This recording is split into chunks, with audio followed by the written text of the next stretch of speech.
تیرے ہاتھ میں ہو قرآن اور تو دنیا میں رہے پریشان، تیرے ہاتھ میں ہو قرآن اور تو دنیا میں رہے ناکام،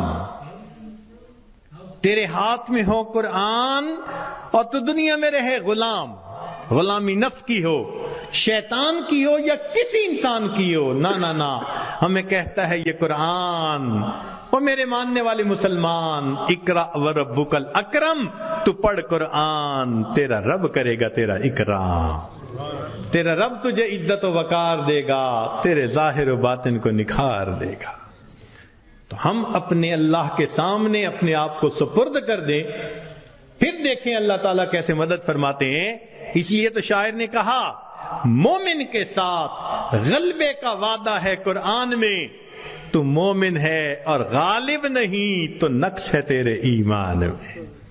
آج اعمال کا، ایمان کا یہ نقص ہے، ذلت کی زندگی گزارتے ہیں۔ ہم عہد کریں کہ پروردگار عالم آپ کے گھر میں آئے بیٹھے ہیں، بس آپ ہی سے ہم مانگیں گے، اس لیے کہ جو روٹی کا سائل ہوتا ہے، ایک دروازے سے نہ ملے پرواہ نہیں، وہ دوسرے پہ چلا جاتا ہے، نہ ملے تیسرے پہ چلا جاتا ہے۔ مسئلہ تو ہمارا ہے جن کے پاس ایک ہی در ہے، دوسرا در نہیں ہے۔ ہم کہیں بھی جائیں گے کچھ نہیں ملے گا تو ہمیں ایک ہی در سے ملنا ہے۔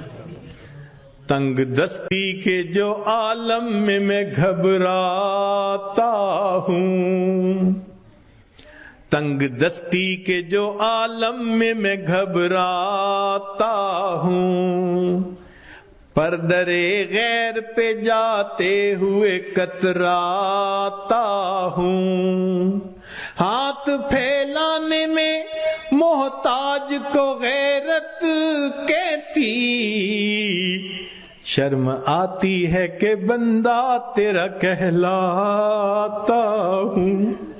اللہ بندہ آپ کا کہلاؤں اور غیر کے در پہ جاؤں، ایمانی غیرت گوارا نہیں کرتی۔ بس اللہ آج توبہ کر لی، تم ہی سے مانگیں گے تم ہی دو گے، تمہارے در سے ہی لو لگی ہے۔ پروردگار عالم ہماری توبہ کو قبول کر لیجئے، ہمارے سرپرست بن جائیے، در در کے دھکے کھانے سے بچا لیجئے۔